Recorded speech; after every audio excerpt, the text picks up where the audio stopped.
Dek, mesake ayo kita. Monggo, nggih. Bar niki napa malih, Pak? Kula wangi napa pripun? Nggih, monggo. Apa? Iya, Nduk. Masyaallah. Nah, Pak De. Wis kene. Lah kopine ndi sereten no? Ya wis. Ngendi? Es teh barang ya. Ini tak gawane rono. Kowe lereno gulamu wis 6,50. Iki wong kok engkel-engkel. Nah, ngono. Wah, nek sing njaluk nikah langsung culke. Loh, kok melok? Kan ya, nama saya Niken Salindri. Kediri punya bos. Sing Ayo, coba serempat kaya ngopo jogete karo ngaplake iki genduk Niken. Dados ya, Ca. Ya. Mbak Niken nggih? Ya, oh, nggih, Mbak Niken, monggo. Ayo, Ca, dados. Tepuk tangannya mana untuk Niken Salindri? Luar biasa. Luar biasa. Kayak kalah kan, Mas? Bet ngaplak, Mas.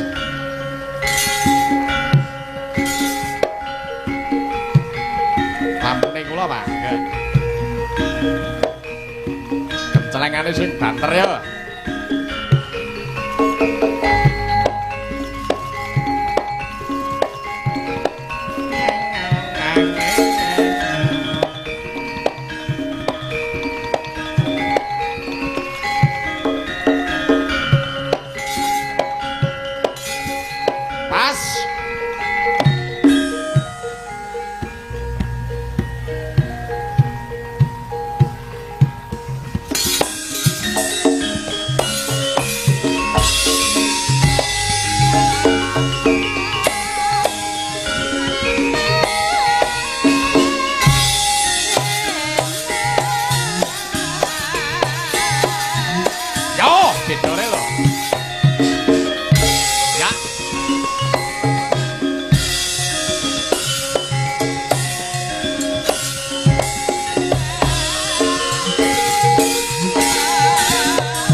Bareng.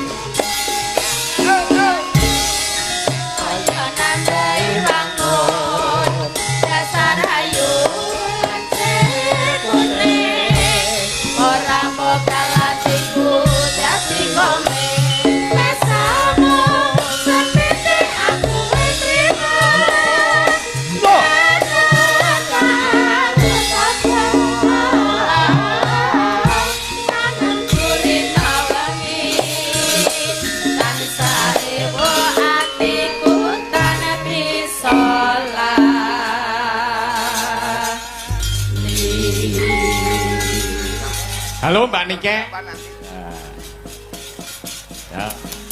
Halo Pak. Sugeng dalu. Sugeng dalu Bapak. Selamat tetepungan kelan warga agung ning desa Tunjung Harjo. Alhamdulillah kula kepanggih kalian panjenengan. Ngapunten derek tepang panjenengan paring asma sinten nggih? Takok Mas gawe. Anu urung kenal to, Nduk. Ki piye to maksude? Kene takon kono kon takon kene. Urung tepung. Kula niku pengen tepangan kalian jenengan piyambak lho. Langsung ngoten lho, Pak. Lah nggih. Langsung to, salaman ora Saliman. Minal aizin wal faizin, mohon maaf lahir dan batin. Kok kaya bodo? Kaya bodo. Namine sinten, Pak? Hadi Purwito. Hadi Purwito, nggih, ngaturaken. Injil derek tepang nggih, Pak, derek ajar. Kula niken Salindri saking Kediri. Inggih ngapunten mengke lek bilih enten salah slupute selalah-selalahe, mengke ngapunten sakatah-katah katahe nggih, Pak. Iya, nek ngapurane cara kene iki ora mung ngapura tok kok, Mbak. Lah pripun?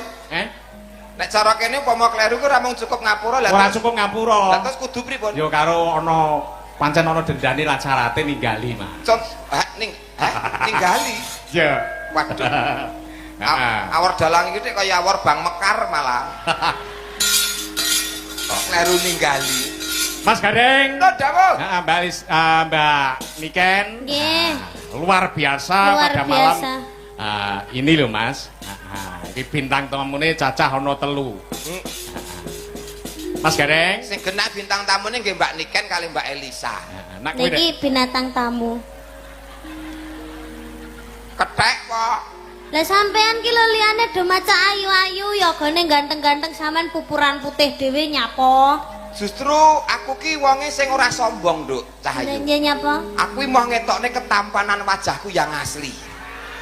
Lah emang sampean ki lek ora maca ngene sampean tampan. Wah, aku nek ora macak ngene iki luwih gilani. Lah iya ngono. tak kira nak luwih bagus. Ah, Mboten nek. Ya, luwih gila. Nggih, ngaturaken sugeng dalu Pak De Gareng. Iya, Cahayu. Mugi-mugi sedayanipun Bapak Dalang Bapak De Gareng kagem sedaya warga sing enten teng Tunjung Harjo. Tunjung Harjo Blora. Kok mloro? Grobogan. Grobogan. Tunjung Harjo Tegawanu Grobogan. Lah lek nyalang aku bloro to. Digawe adoh. Ben ora telat. Oh ngono. Ning nyatane disiplin ora telat. Tepat waktu. Tepat waktu Mbak Elisa, Mbak Niken profesional Luar hebat. Aku luar ki biasa. malah wis mari ket mau sore. Loh. Ning kono ki dijak foto karo ibu-ibu, ibu-ibu peladen dan ibu-ibu lurah dan lain-lain. Makanya ki mau rene kan rada telat to, Pak De. Ana wong edan lewat. Lah kok iso Amanan. ngalane wong edan ki lho. Lah iki sebagai apa coba? Lah iki sing bilane Nek yoga kok sarungan. Nek dalang kok batikan. Lho. Iki apa bandare oglok iki apa ya? Sik. Sok-sok. Lho iki. Ana lho. Sarunge wek ya ngepir. Komplit mennya. Ya. Mas Gareng. Nonton.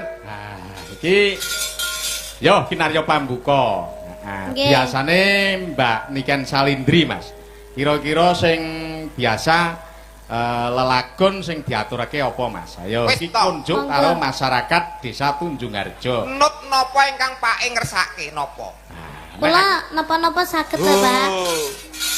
Nuansane sing nganggo gamelan dhisik, Mak. Mboten. Nggih. Nek kira-kira sing nuwun sewu sing kira-kira kesenengane mesti apik, Mas Gareng. Sae. Lah yo Nggih. kesenengane. Ayo kinarya pambuka dhisik kesenengane. Diaturake. Pinten Ning nganggo bawa sik Mbak Niken. Sekedap bakul jeruk ya munggah panggung barang iki. Komplit teng mriki, Pak. Iki ora bakul jeruk, Aduh itu ta. bakul buah. Oh iya oh Ora iya. jeruk tok, gedang bareng. Pisang, nggih. Lah jan kaya kethek pakane pisang barang iki. Makasih, Oh, iya, makasih. Mas. Aku mau nyebut sampean binatang tamu malah malah dicepahi pisan. Oh iya ngono. Nggih. Nggih, niki diaturake bawa. Bawa. Kagem masyarakat mriki ben ayem, Bener ben Cahayu. atine ayem. Mangga. Kunjuk panjenenganipun Songsong Agung, Pak Lurah, Pak Perangkat Desa, Bapak BPD, lembaga-lembaga desa, tokoh masyarakat, uga semua lapisan masyarakat ana ing Desa Tunjung Harjo, Pak. Nggih, ngaturaken sugeng dalu selamat malam buat Bapak Ali. Ya. Kalian Bu Ali. Ya. Pak Ali wau sing pundi nggih? Wo. Kono sesene dhewe diatur munggah iki, Mbak niki. Tasik Joko. Mosok to? Joko. Lho Joko Kondo. Joko Ali. Joko Ali. Oh jenenge Pak Joko Ali. Tak kira lese Joko. Ora. Dudu. Bapak Ali Ya, Murtado. Pak Ali Nganggo Murtado. Joko. Joko ki maksude ki muda. Muda ki anggone nyambut gawe ki sing mempeng-mempenge. Ibarat Melayu ki iso banter Iya. menghantarkan masyarakat lebih kepada kemakmuran. Lah bener. Nah. Cocok karo apa jenenge asmane to, Bapak Joko Ali. Ali. Ora nganggo Joko. Ora nganggo. Tiang iki anu sopan, ganteng, gagah perkosa. Gagah perkosa. Dudu perkosa. Gagah perkoso. perkoso. Padha wae. Beda. Nyapa? Kuwi sak tembung O karo A beda, Nduk. Lha nyapa? Perkoso kuwi gagah pidoksa sembodo kuwi jenenge perkoso. Dari perkosa. Lah, sing ngerti iki, perkosa ki apa? Perkosa ki apa? Lah ngapa kok ditakone kono ki? Lah pelakune iki pelakune iki. Lah iya ngono. Sing ngerti iki ngono. Ngene kok jeneng wong bintang tamu niken kok sing syutingan kok tepak wirawiri. Ya, jenenge masyarakat sing arep nyugata kanca-kanca Pak Adi. Nggih. Nduk Cahayu tembange apa Cahayu? Mangga nembang sik Cahayu. Ya, pangkuri nasa mawon. Pangkur. Nah, yo diaturake. Sik Dek, mesake ayo kita Monggo, nggih. Nah. Bar niki napa malih, Pak? Kula ewangi napa pripun? Nggih, monggo. Apa? Iya, Nduk. Masyaallah. Nah, Pak De. Wis Mas Gareng. wis kene. Lah kopine ndi sereten no? Ya wis. Ngendi? Es teh barang ya.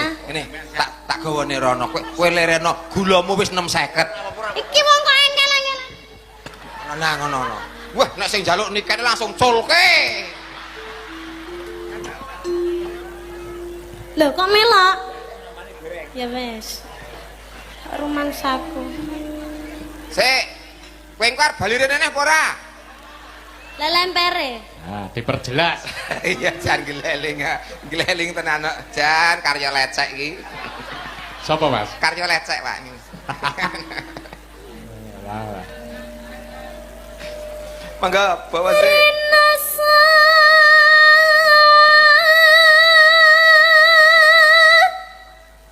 Saya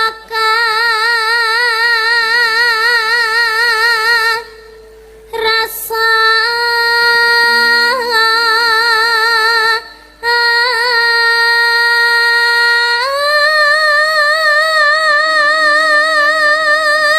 Mas Gareng. Non dawuh Pak Adi. Wah, nek disawang ngono wis ora memper karo Duk rikala cilikane ya, Mas. Wong nggih. Nyawang cilikane ngono. Wah, Cilikane iki lemu, rodok lemu ngoten. Gek nek gelungan ngono ki nganti kaya sak tampah ngoten nika. nyeprok Nggih. ngece. Ndek cilikane. Gek nganu cilikane inal-inul karo udane roh, Mas. Kok karo udo to, Pak? Cilikanmu. Ah, Kowe wis ra kelingan, Nduk, cilikanmu kok. Sampeyan kok kelingan. Yo lah sing ngomong aku lho, Nduk. Oh iya, sampean sing ngedusi aku kae ya. Lah iya. Wis sok sampean ganti tak dusi wis. Oh, Piye ta? Aku kurang Mas Gareng. tresno piye ta? aku tak adus dhewe wis iso. Non. Jare Mas Nguyuh sing nyewoki sampeyan mau sekar sikil. Cilikane, Pak. Nggih, kula riyen nate didusi barang ya to, Pak De. Dilep-lepne ning jeding. Cilikamu. Nggih, Cilikane. cilikane kula. Kok lemu Bareng gelungane. lah iya. Bimben ki nek pipisnya sing nyawiki aku. Niken kuwi. Nggih, barang gede sombong, pipis cawek dhewe. Maksude lho. Lah iya cawek dhewe. Dicawik dhewe wong wis mandiri kok. Lah mula kuwi. Lah sampean cawiki lek ya ngono. Ora, Mas. Ora kelingan to, Mas. Suwe no malan Oh, kok. sing mari suwe. Iki sing nganu ya, Mas, ya pancen lagi spiral iki pancen luar biasa. Viral. Spiral ki apa to jane? Ayo viral iki mau. Tamang Nduk. Nek ngomongan karo dalang iki alon-alon. Hah. Dalang tuwek yo ngene iki. Anu rada angel ngono ya. Wong viral kok iso spiral iki. Ora krungu kuwi kalau kayak penyanyi spiral ngono kuwi lho. Spiral ki alat kontrasepsi. Apa wi kontrasepsi? Ben gak meteng iki, Nduk. Alat KB. Alat KB sing piye bentuke? Masyaallah. Ngene lho, alat KB iki ana neko-nekoan jenenge alat kontrasepsi untuk mengatur jarak kelahiran.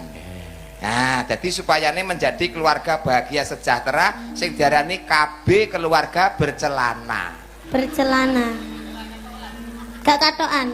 Katokan gak bercelana ya berarti KB ki apa katokan. to Pak Adi?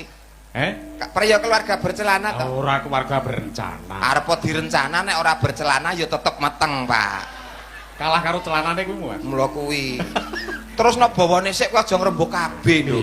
Kuwi urusane dalange iki. Dadalange sik sing ngomong. Kuwi ndek ben tukang penyuluhan KB kok, Nduk.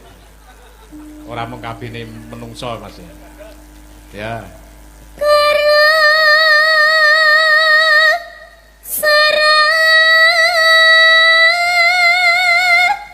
sening ati Mas Gareng. Nun, Ora salah. diatonis dan pentatonis terkuasai semua. Hebat. Hebat. Multi talenta. Masih muda multi talenta. Multi talenta. Tak kira ngemut talenta apa pun. Multi. Oh multi. Jarno dalange wis tuwa ki pikirane rada-rada ngeres ngono lho ya. Tenan, Nduk. Nyawang kowe kudu mulih mau kok jare kon, Nduk. Sing nang omah kudu diapotas jare mau kok. Ben bawa sik aja diganggu to. Nah, iki nek kadung kempropot bocah iki tak ciak tenane Mas. Lho. Ora masuk iki. Iki saumurane anake dhewe. Wo, lah celutak dalang iki. Iki seumurane anake dhewe, enggak boleh. Oh, ya. Yo. Ngante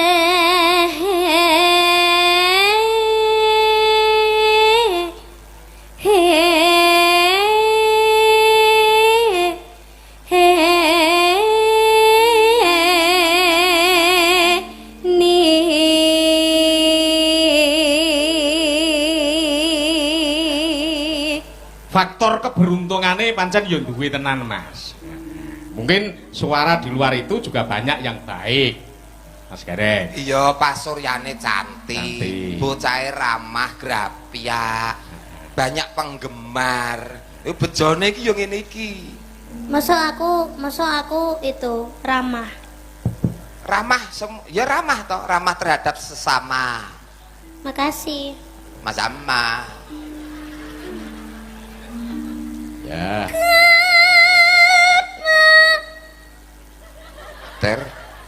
Corbar. Kaya Mas Gareng kaya nggonmu nek andan ngono ki Mas. Ya Salia, sonmu pangan rayap ya. Aduh. Anu kabele Mas, kabele. Halo. Wes.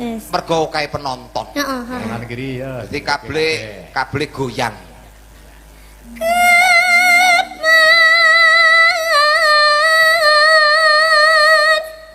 Sumanding si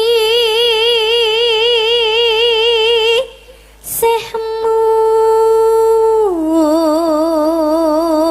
Ya.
Mas Gareng. Dawuh. Ah, iki alhamdulillah, wah luar biasa tenan suarane Mbak Niken Salindri.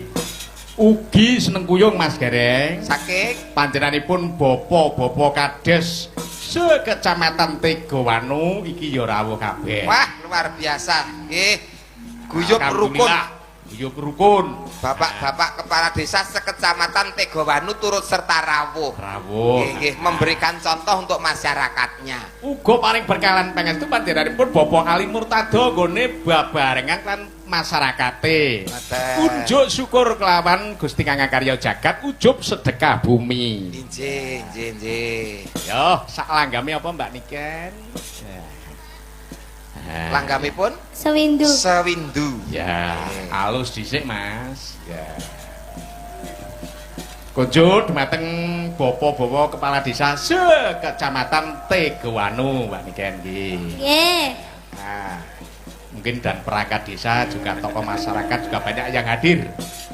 Nah, yo diaturake Mas, dados. Ya.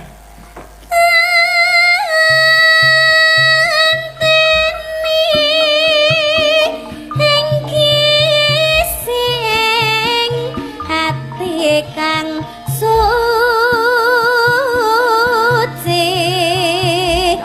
tak pun dali senadyan nato nanging aku tansah ranti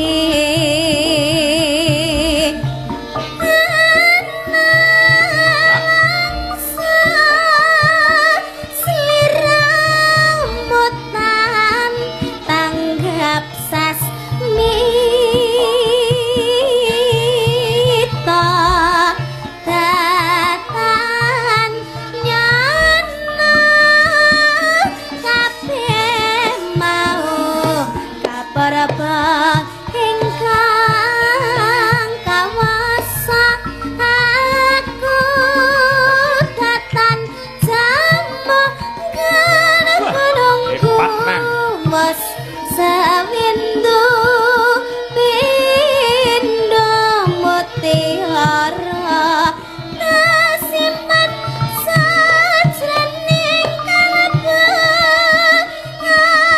aku datan kelu sanadyan bebandu among sira kang sumanda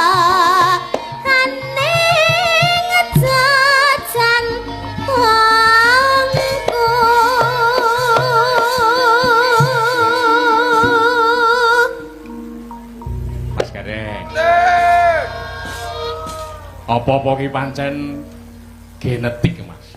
Genetik. Keturunan ya. Oh, saking keturunan. Oke lah wong genduk niken ki bapake ya dalang. Ibuke nggih seniman. Mula tumbuhlah sebagai seniman yang lebih daripada bapaknya dan ibunya. Potensi tenan. Nggih. Luar biasa. Lah putrane jenengan lak ya iso to nyanyi ngeten iki.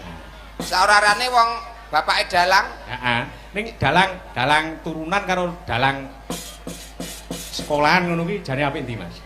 Ki sami mawon to Pak. Oh, sami mawon. Mung gur garek anggone sinau to ya. Mas aku ya apik sing sekolahan Mas.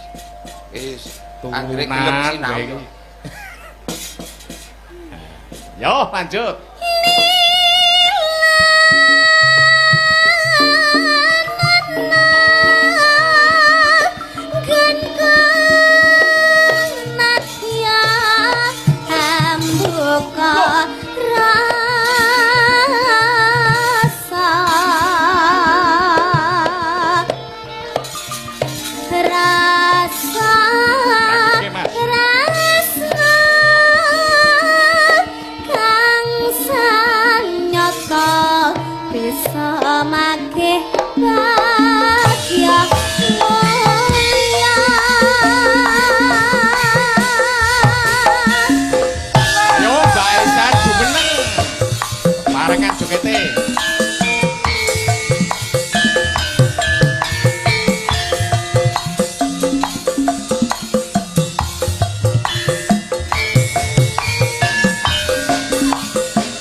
Orjene siap orjene.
Ya alhamdulillahirabbil alamin. Lampune nggon wayang.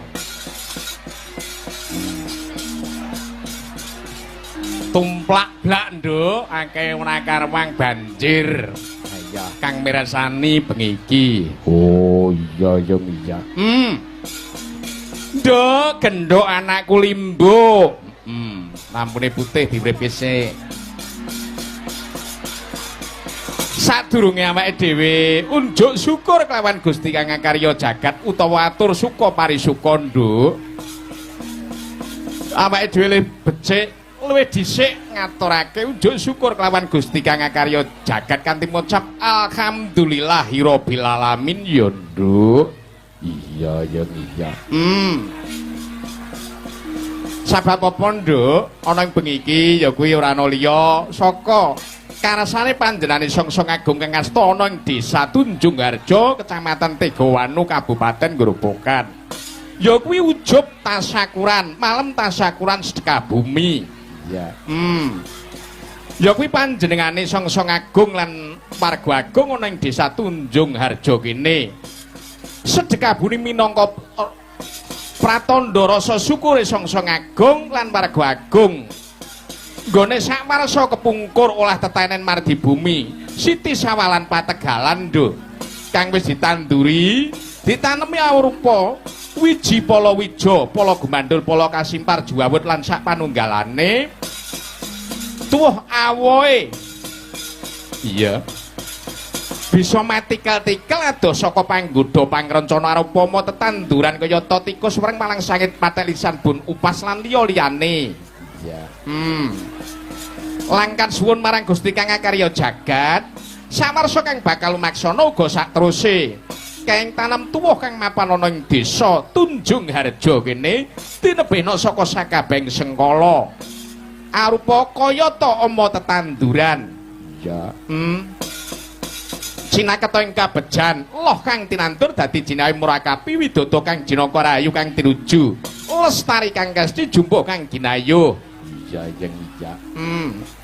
Uga kasuwun panjenengane Songsong Agung lan warga agung ana ing desa Tunjung Harja kene tetep antuk wahyuning ilahi awujud kanugrahan tansah nyanding. Iya. Marang katentreman karukunan kabagian lan kamulyan uga tansah murah sandang murah pangan baldatun thayyibatun warupun gopur Allahumma Amin. Ya. Lan uga disesuwun nduk muga-muga panjenengane Bapa Ali Murtado uga perangkat desane lembaga desa tokoh masyarakat lan kabeh lapisan masyarakat ana ing desa Tunjung Harja kene. Iya. Nggone momong panjenengane Songsong Agung muga-muga tetep dirgayu durga yuswa panjang umur ya sing momong ya sing dimong nduk. Iya jeng iya. Dah. Umpleke ora karuan. Iya jeng iya. Alhamdulillah ya, Nduk. Iya. Iki Yung sing asta pusaraning adil panjenenganipun Bapa Ali Murtado kang kinarya dadya pangarsaning desa Tunjung Harja kene ya Yung. Ya kuwi panjenengane Bapa Ali Murtado, Bapa Ali Murtado. Iya. Kok sik Nduk, aku sithik tak ngaturake. Iki kinarya. Ya kuwi Den Weruhi lan warga agung lan sak kiwa tengene ana ing desa Tunjung Harja kene. Oh ngono. Iya. Ali Murtado, panjenenganipun Bapa Ali Murtado. Asma kinarya japa, asma kinarya japa. Tegese Yung. Tegese atas berkat rahmat Tuhan Yang Maha Esa. Juga tujuan dan harapan masyarakat Tunjung Harja terbukti sampai saat ini beliau Bapak Kades Tunjung Harja, Bapak Ali Murtado dalam memimpin desanya tetap dalam kondisi aman, tentram, rukun, damai, kondusif dan sejahtera. Iya. Langkah yang tepat dengan menyatakan niat tekad yang bulat beliau Bapak Kades Tunjung Harja dalam memajukan desanya dengan bekal yang tak diragukan lagi dalam hal perihal integritasnya, kapabilitasnya, akuntabel, komprehensif dan kredibilitasnya. Iya. Terbukti olehnya Tunjung Harja dari yang maju tetap menjadi yang lebih maju, Nduk. Oh iya yang iya. Luar biasa ya, Nduk, luar biasa. Ya. Tegese inilah sosok Kades Tunjung Harja, nasionalis, religius, santun, supel, ramah, bijak, tegas dan berbudaya. Ya. Mur utawa mer artinya merakyat. Ya. Artinya beliau dalam mengemban tugas-tugas kepala desa, pemerintahan, pembangunan dan kemasyarakatan tetap mengedepankan asas persatuan, kebersamaan dalam keadilan. Oh ngono. Ya. Alhamdulillah ya Yung. Alhamdulillah. Hal tersebut untuk menciptakan hidup yang manusiawi, harmonis, humanis, toleran, egaliter, saling hormat, menghormati dan menghargai dalam kehidupan bermasyarakat di desa Tunjung Harja. Ya. Ali Murtata tegese tahap demi tahap rencana prioritas program-program pembangunan desa di segala bidang terlaksana dengan cepat, tepat, efektif, efisien, lancar, dan terkendali. Terbukti di sektor fisik, infrastruktur, semua jalan-jalan desa, jalan besar, jalan kecil, jalan lini, jalan kampung, jalan lorong, jalan gang, bahkan jalan-jalan kecil sudah tercor semua. Sing hebat nah iki masjid luar biasa sekabupaten Grobogan kena kanggo contoh lho. Oh iya. Juga pemerintahan pelaksanaan dan atau implementasi dari perundang-undangan pemerintah juga perihal penyelesaian terkait administrasi desa sangat tertib dan rapi. Ya. Terus bidang sosial kemasyarakatan, bantuan TK SD Madin Masjid Musola Madrasah TPQ BKK Posyandu RT RW Hansip Karang Taruna kaum duafa atau fakir miskin yatim piatu tetap terpikirkan sesuai dengan keuangan desa. Ya, ora mung kuwi tok. Ora mung kuwi tok. Juga tidak tertinggal termasuk jalur-jalur pertanian, irigasi, talut embung dan jalur-jalur saluran lainnya sudah terbangun semua. Yang jelas barang-barang sing asale mandek macet turu iso dadi tangi mergo ditangake karo panjenengane Bapak Ali Murtado. Ya. Gampang kok nak Bapak Ali iki ya. Iya. Lainnya yung akses bantuan dari pemerintah pusat, provinsi dan daerah juga sangat diupayakan oleh beliau Bapak Ali Murtado. Terbukti sudah banyak terrealisasi kayata RTLH, PKH, BNPT, BLT, beasiswa kis lanjut usia dan lain-lain. Usul saka marga Pak Lurah menawi saged BLT nyuwun pangapunten PKH menika rong minggu sepisan saged medal. Ayo usulan kok, ayo lampune karo dandani. Ya, aku ya cocok. Aku ya cocok. Ya, terakhir. Semoga berkah. Tegese semoga berkah dan ridho dari Allah Subhanahu wa Ta'ala. Dalam acara tasyakuran sedekah bumi ini, kepala desa, perangkat desa, tokoh masyarakat dan tokoh-tokoh lainnya juga didukung oleh semua lapisan masyarakat desa Tunjung Harjo tetap mohon kepada Tuhan Yang Maha Esa. Semoga desa Tunjung Harjo selalu mendapat berkah dan ridhonya, menjadi desa yang adem, ayem, aman, tentram, damai, rukun, murah sandang, murah pangan, gemaripah, loh jinawi, kertototo, lanara harjo, dijauhkan dari segala mara bahaya, didekatkan dengan rezeki yang banyak. Baldatun thayyibatun warabun ghafur Allahumma amin. Aduh, luar biasa iki wis marak kabeh ya ya iki wis marak kabeh. Nah, pesindene cacah 8 tambah wah 3. Nah, bintang tamune 2 iki Mbak Niken Sarindri, Mbak Elisa karo Mas Gareng Tralala. Nah, pripun niki Mas Garenge Tralala sampun dugi nggih? Oh sampun. Yo iki aku njaluk engko Mas Gareng Tralala dijogeti.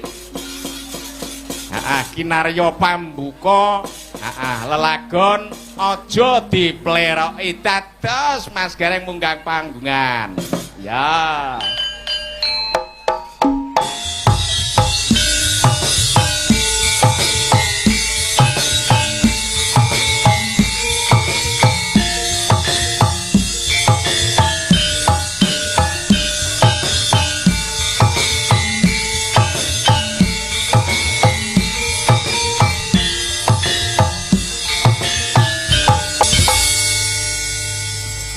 Halo Mas Gareng.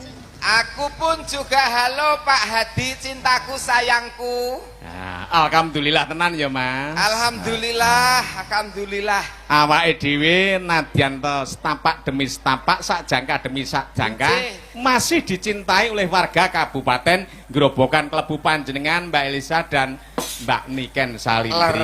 Leres. Kowe sasi ngeten iki kula Nduk Elisa, Genduk Niken ki uripe ana Tegawanu ana Grobogan.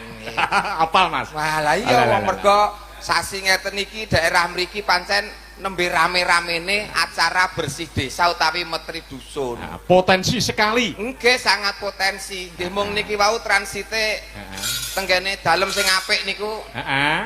Panjenenganipun Bapak Tarmuji. Ya lah mriki iring-iringan ngarep dhewe Niken.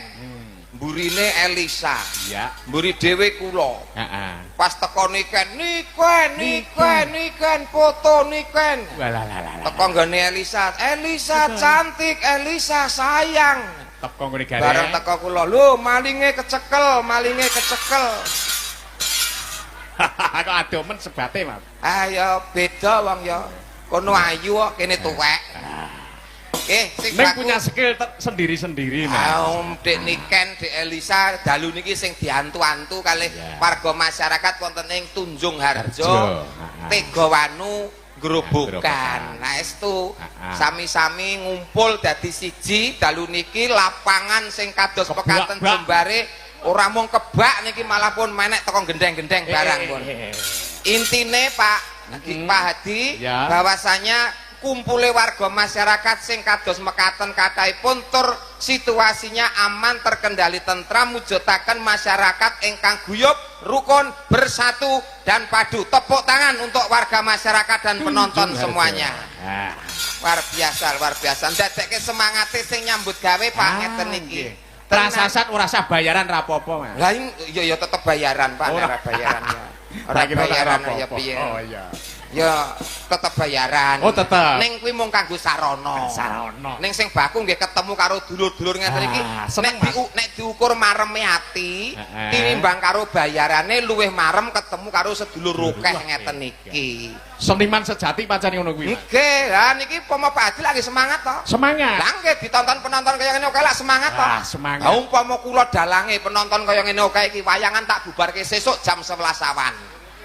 Engko ngene Mas, aku jam 3:30 terus salingi kowe ngono ya Mas ya. Anu kula nembe repot. Cis. Ya. Mas Gareng. Tunjung Harjo dalu punika pangeram-eram luar biasa Pak Adi. Lain daripada yang lain. Daripada yang lain. Selamat dan sukses untuk Tunjung Harjo atas digelarnya syukuran Metri Desa utawi bersih desa. Ya. Hajatipun warga masyarakat sedaya muga-muga ijabah kabul pinaringan berkah lan barokah. Sedekah bumi. Nggih. Amin. Sedekah bumi nggih menika nyukuri bumi ingkang sampun maringi panguripan, katentreman, pangayoman kanggene warga masyarakat sadun sakturunipun ing pangajab tebih saking sedaya godha pangrencana caket kabagyan kamulyan tansah manggih gesah ingkang sarwa kaleresan pinaringan rejeki ingkang kathah pinaringan dirga yuswa pinaringan keselamatan dunia akhirat sedaya warga masyarakatipun. Amin amin ya rabbal alamin. Ugi nderek ndedonga Mas Gareng. Awake dhewe sak rombongan. Panjenenganipun Bapak Ali Murtado, Bapak Kades Tunjung Harjo uga bakal minggah haji Mas. Alhamdulillah. Kalian kelawan ibu, lan garwanipun. Mugi-mugi ibadahipun Pak Kepala Desa kalian ibu dados injih menika haji ingkang mabrur. Amin. Menawi Pak Haji anu Pak Ali Murtado. Menawi Pak Ali kalian ibu menika menawi minggah haji, tindak haji, ngibadah haji, menika kondoripun menika titelipun haji ingkang mabrur. Menawi kula kalian jenengan sak kanca niki jenenge Haji Sokeh. Lho, kok iso sokeh Mas? Iso munggah haji mergo sokongane wong akeh. Ngeten. Nang kono dilumpukke nggo munggah haji. Lah ya sah kok Mas. Nggih. Nggih. Ngoten niku. Kowe wis haji Mas? Pangestunipun dereng. Edan. Ning mbok menawi mengke sareng kalian Pak Ali, mbok menawi sareng. Ya. Nggih, Pak Ali wulan menapa mangke tindakipun? Nderekaken kirang mangertos. Mbok menawi wulan niki mbok menawi nggih. Enggal. Lah wulan niki kula nggih ngulon Pak niki mengke. Nggih. Ilen sampeyan Mas. Tilik sedulur teng Jakarta. Hampir. Yo wong urung mampu, nek urung mampu boleh tidak melaksanakan. Ning wadene wis mampu dipersilahkan. Kabeh niku wong niku nggih ibadah. Bener Mas, bener. Ngleres.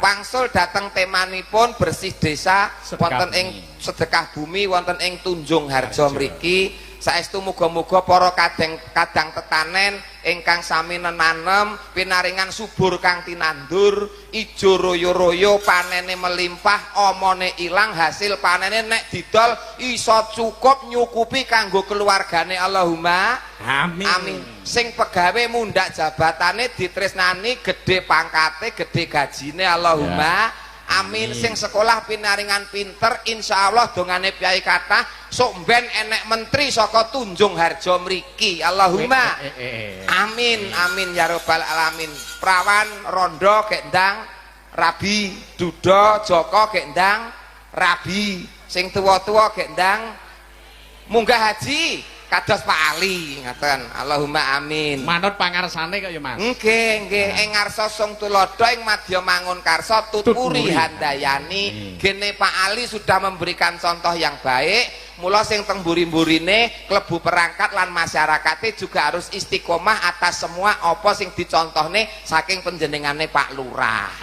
Nggih nek pun ngoten niku pun kepenak Pak. Wah, linear cara niki linear iki kepenak. Nah, insya Allah dongane uga muga-muga warga masyarakat mriki bar gelar acara dalu niki Pak Adi disekseni karo malaikat bar gelar syukuran dalu niki rezekine tambah ngrembaka Allahumma amin. Dongane tahun ngarep tetep wayangan meleh rutin kok Mas rutin kok nganti sok tahun ngarep ora wayangan, ora nanggap Niken, ora nanggap Elisa, ora nanggap Gareng, ora nanggap Pak Adi, rugi. Wes. Penak iki lah sing lakoni iki lah sing ngragati kuwi Mas. Lah iya mula sing rugi iki ya Elisa, ya aku ya rugi sampai kabeh iki. 120 Mas. Rugi. 120 barang rembonggon biaya wong. Kekompakane masyarakat Pak sing dadi ukurane. Guyub rukune. Di 120 wae kene iki apa to? Wong kene iki nyapu dhuwit kok. Nggon dhuwit mriki niku. Ngono Mas. Alhamdulillah. Ngerti ya Mas awakmu Mas? Nggih. Nggih, wong urip pun suwe teng mriki kok. Lho sampeyan niku? Lek tegese iki lak pun leladi ten mriki pun makaping marambah. Wonten Tunjung Harjo pun ping pinten Pak 3 kali. 3 kali ya kok.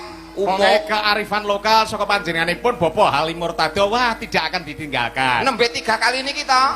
Lho, periodene panjenengane Bapak Ali tasih Mas mangke. Lho, lha nggih maksudnya jenengan pentas wonten mriki. Ya, ya. Ping 3 to? Ya. Lah nggih. Ping 3 wae kok. Durung ping 6 ya Mas. Kula lho teng mriki niku pun ping pira? Pisan niki. Ning rasane pun kerasan kaya ning omahe dhewe. Nggih, nggih. Wonten genduk Niken. Niken wah, Salin. Sing dianti-anti. Yo, iki piye Mas nek diteke iki genduk Niken iki? Nggih, sae. Wonten genduk Elisa pun monggo. Apa Mbak Niken sik engko terus disusul karben ko rada kepenak Mas. Nyumanggake, nyumanggake. Biasane lagone Mas Gareng apa sing Mbak Niken iki? Napa-napa purun kok Mbak Elisa, Mbak Niken niku ora tau nampik piye. Ora tau nampik to Mas? Nggih. Pun diaturi tembang napa oke.